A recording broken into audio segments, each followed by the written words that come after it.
Hi everyone, welcome back again to my channel, and for today's video, I am very excited to share this to you because Miss Earth Philippines is on fire after the recently concluded swimsuit competition held in Malitbog, Bukidnon last May 4 of 2024. So the 29 lovely candidates of this year's edition exuded their beauty, sexiness, and grace in passerella. And I'm looking forward to this year's edition since in addition to the major campaign of environmental awareness, conservation, and social responsibility, the other focus is the preservation of the cultural heritage. And also, I watched the resorts wear competition in Borongan, held in Borongan City last week through their live streaming, and I have to admit that all candidates were worthy for the crown because they were all performing well. And I just hope that the pageant fans treat this competition with the same level of attention that we are giving to the other major national pageants that we have, since this pageant is genuine and provides us with the true meaning of the beauty pageant competition, along with the necessary advocacy and the implementation. So, without further ado, let's watch the candidates in their performance during their swimsuit competition. So right now magtataglis ako para mas ma-express ko ng maayos yung comments ko with the performance of the girls. Oh, puti niya. Reina is for the cultural and indigenous people's rights and interests. Alam mo, napaka-cute niyang tingnan. She reminds me of, I'm sorry, pero she reminds me of this transgender singer, comedy singer. The one who, yung nag-join sa America's Got Talent, along with the other transgender. Reminds me of her. But, yung performance ng pasarela niya, just, alam mo yung sobrang cute lang niyang gumalaw.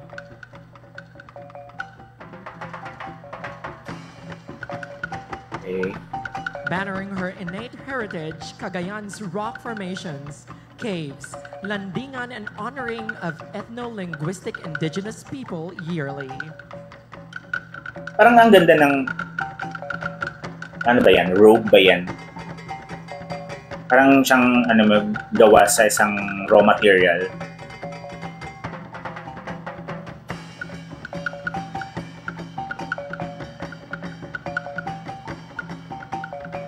I think yung straight hair niya, parang fit siya ngayon sa kung ano yung overall look niya ngayon. Malinis. Malinis. Mindoro, Samantha Dana Bogos. Oh. She's wala na yung yung life and spaces of Mindoro.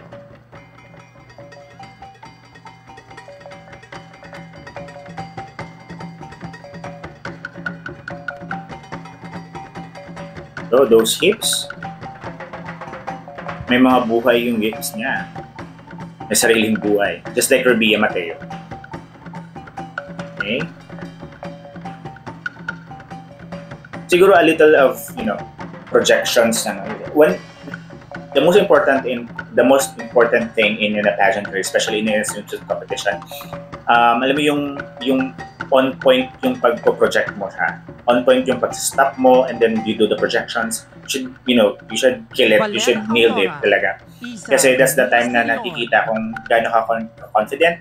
She's for the San Luis Obispo Church historical landmark. And once na hindi mo siya nagagawa ng maayos, parang nagiging alanganin sana. Okay na sana yung lakad niya kanina. Okay na yung hips niya, okay na yung alam mo yung legs niya, very straight. Pero once na nag-stop na siya doon, wala na. And let's see this one.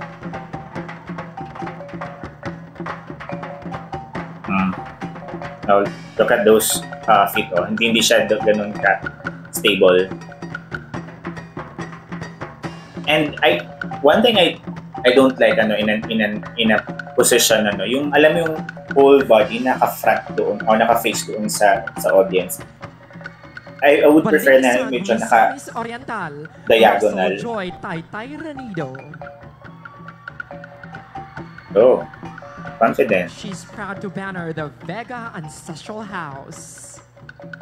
Turn. Look at the curve, oh.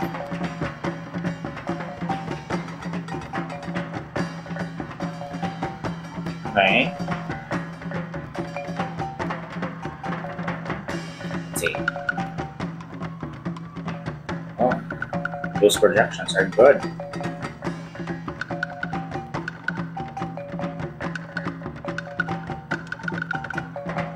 Yeah. Ito pala yung candidate na nung research nila. Ito yung kamukha ni Batangas ba yun? City, Marquez? Ira Patricia I just forget. Anyway. She's for Acosta Pastor Ancestral House. And ito yung one of the frontrunners of this edition. I'm sure. See?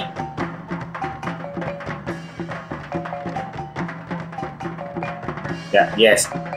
Tingnan mo yung facial expression niya. Hindi yung... Anyway. That's a good... Yeah, perfect. Perfect projection. See? Naka-diagonal... I mean, yung... Part of yung chest niya is naka-face diagonally, pero... Yeah, parang ganun. Hindi siya naka-full din. And those legs are... naka-stretch talaga siya ng maayos. Baungon Province of Bukidnon, Chauncey Rich Azucena. And she's for the rich tribal history and cultural identity of Baungon. Kamukha niya si Miss Universe Philippines Cebu. Kamukha niya yung noon niya. Sorry. Oh, that body. See?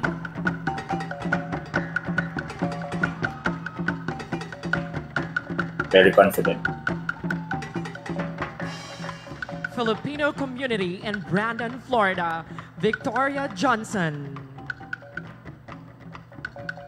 Oh, She's girl. for Florida's culture Energy. and hospitality.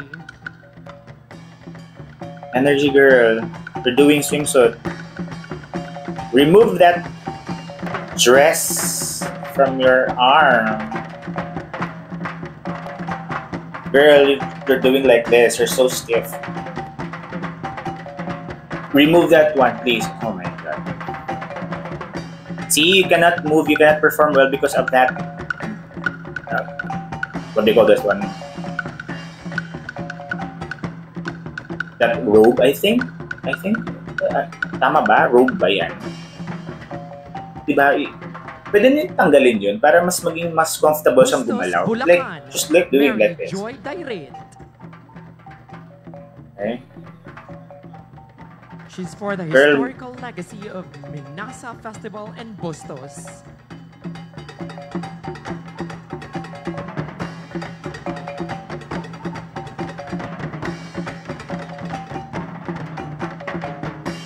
Her left arm is so stiff, parang hindi siya gumagalaw. I don't know because siguro because of the yung what do you call this one, yung sash. Sobrang stiff na siya masyado. Okay. And there's something wrong with yung sa legs niya. Parang ako yung nahihirapang gumalaw. Cabanatuan City, Marinel M. Salvador. Oh. Hirapan ka. The legacy of Batutay Longanisa Delicacy and Plaza Lucero. See how kung naririnig niyo yung voice over, parang they represent something from their place.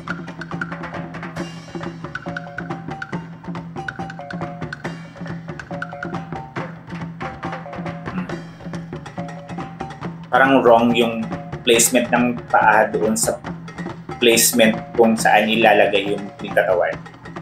parang hindi siya doon insakto. Dasol Pangasinan, Abigail Supilanas Cahegas.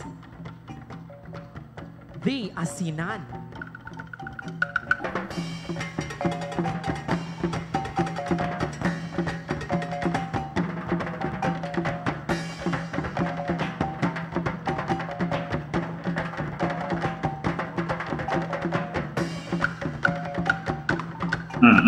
See, you know what? When you do this, when you do swimsuit, or even in a long gown competition, you have to stop first before you do your pose, because if you're going to sasabayin mo siya, like stop and then there's your pose.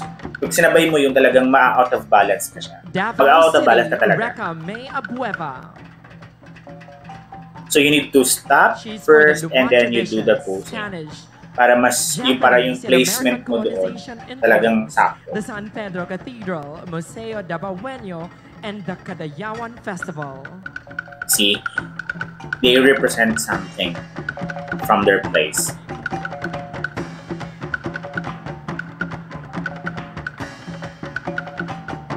Stop and then the pose.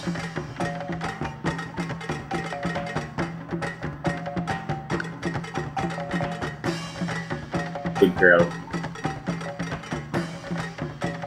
Esperanza Agusan del Sur, Christine K. Bautista. Mm.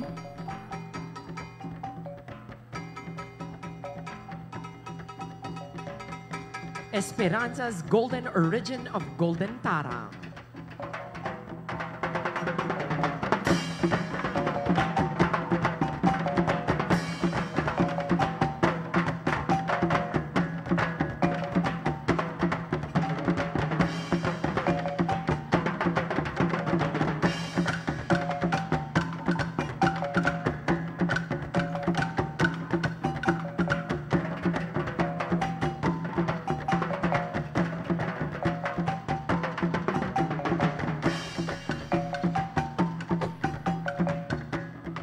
Iligan City, Cristel Codas.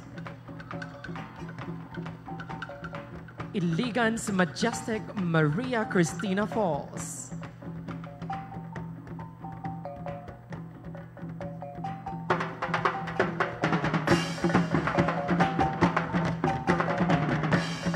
Girls keep doing like this with their sash. See? Look at that hand. Wala na siyang poise. Wala siyang... You know what? Yung isang candidate talaga na magandang gumanyan talaga is si Chelsea Fernandez from Binibini, Pilipinas. Oh, that's a... Siya lang yung may pinakamagandang execution ng kamay. Hindi siya stiff, hindi din siya yung walang buhay.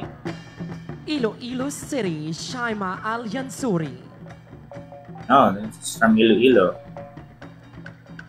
Iloilo's cultural legacy of farming and gastronomic identity.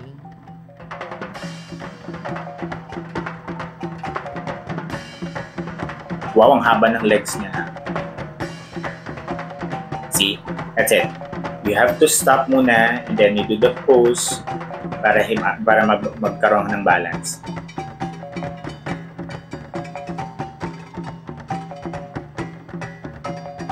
Haba ng legs niya.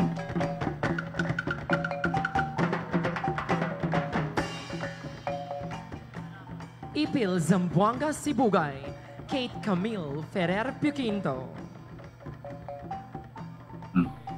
The resilient, abundant Ipil trees.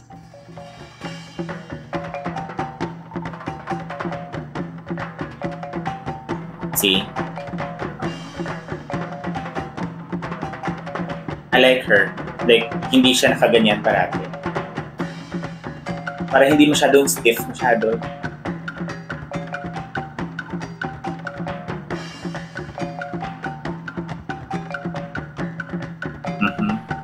Nice legs. Those knees are, naka-stretch siya. She's doing it. Lupao Nueva Ecija, Rinrin Rances Raz. The heritage of Rinrin Love Identity.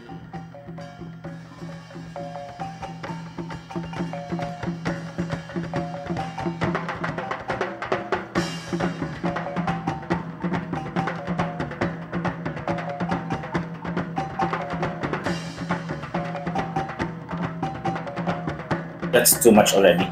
It's too much giving your,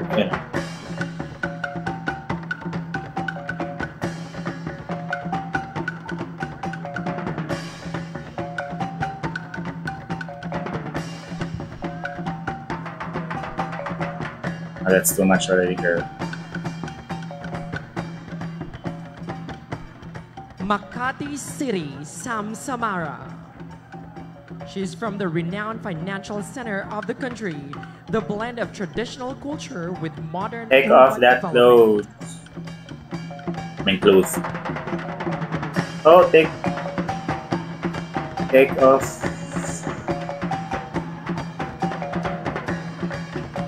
Oh.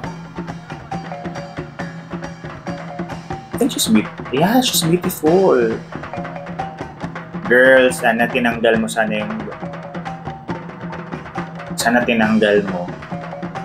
Look at that body. What?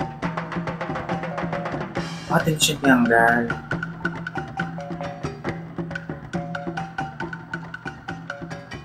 Manay Davao Oriental, Kian Marie Rosales. Oh. She's for the tourism of Davao Oriental. Ang haba ng stretch ng paa niya. Those knees are... Oh, ang ganda ng katawan.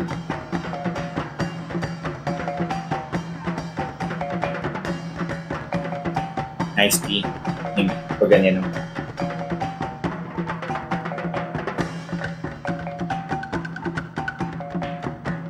Ganda? Ganda. Ganda ng paglalakad. Maramag Bukidnon, Mary Joan Capuyan Fuentes.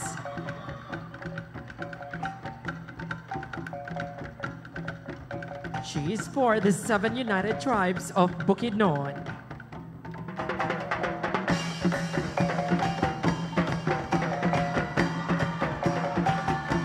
No. Ang ganda. Very confident yung lalakad.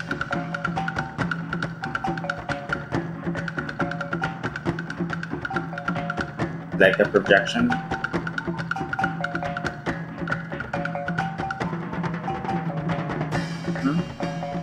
Nice.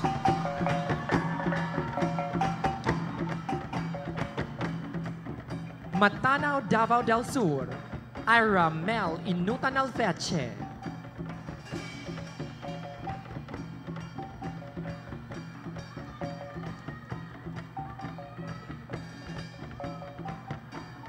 Mindanao's legacy of the hidden treasures.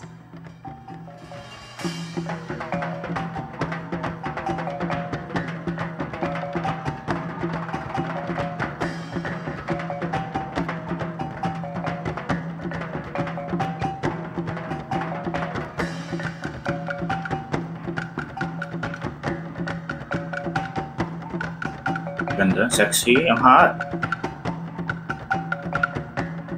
Ang haba ng bias. Bias.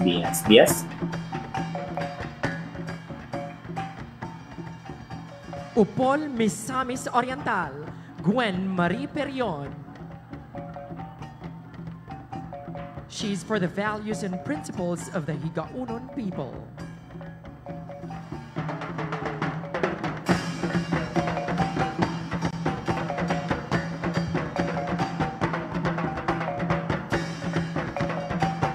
Stop. Very good. That's it. Nice one. Nice projection. Nice one. Change of expression. Nice. Nice placement of the hands. Kung saan siya lalagay sa hips. Tapos sa waist. Tapos sa hips. That's a perfect position.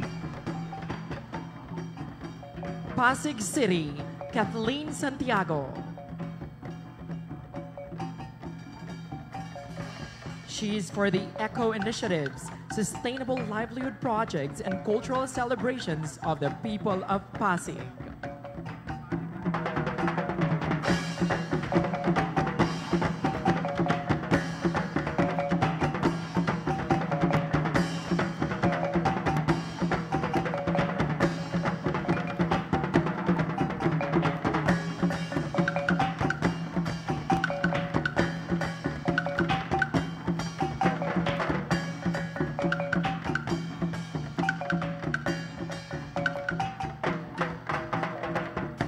Pasig City, Angela Cabuguas. And she is for the preservation of water springs in Pasig. Is this from Iloilo also? Pasig?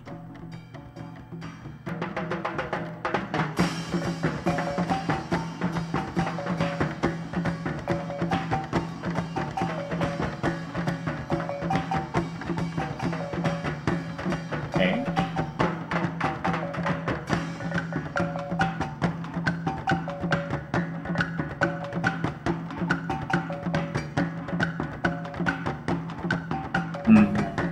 Just not living. Filipino community in Rome, Italy, Giselle Ann Reyes. Let's see. And she is for Green City sustainability goals.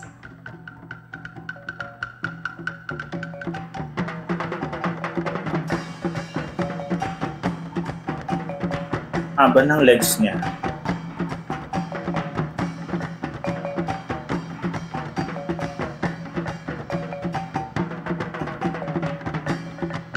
I think she needs to, alam kung paliit pa siya. Parang i-tone down niya yung, alam mo yung laki ng katawan niya. Kasi ang haba ng legs niya, mas kung medyo petit siya, or slim, feeling ko mas perfect yung tan skin niya. And yung body build niya, mas maganda siguro titingnan, lalo na nakapusunso. Oh, naka-slouch. Don't do that. Oh. Nauuna yung nakaganyan siya.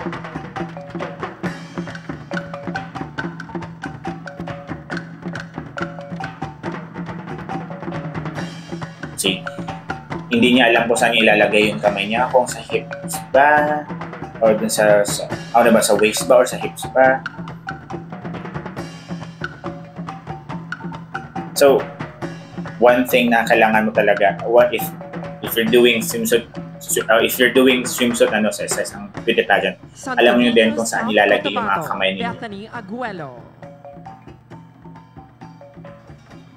Cultural symbol as the land of the dream weavers for its tinalak weaving.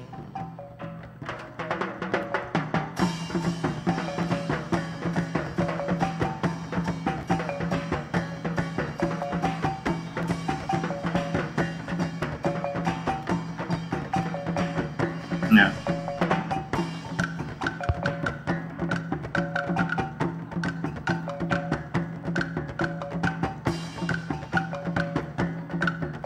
You know what? Pag may mga ganyan ka, may mga extra cloth na dinadala during the swimsuit competition, kailangan mo siyang gawin as an accessories or add-on accessories. Tapos kailangan din siyang meron siyang hindi siya stagnant from one position to hanggang mula pagpasok mo hanggang paglabas mo, nakaganon ka din siya. No, you should, kailangan mo siyang gawing as props while doing the swimsuit. Remember yung kay CJ Opiasa, yung parang cape niya during the MMUPH, yung ganun dapat yung ginagawa kung kaya.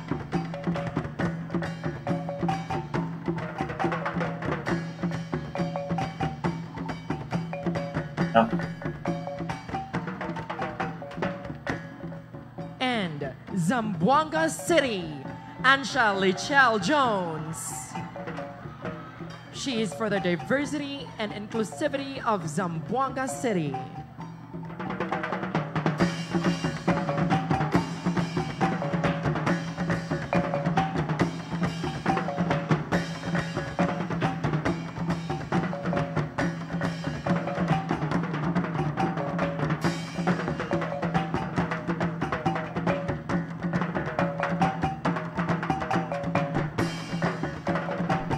Nice jokes, ang haba.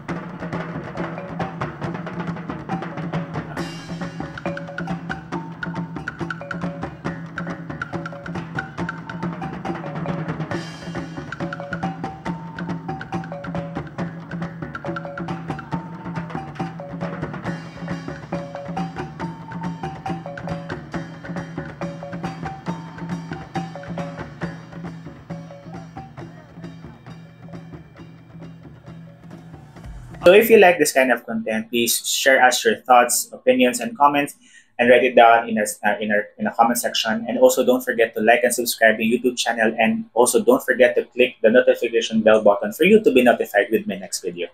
Bye bye. See ya.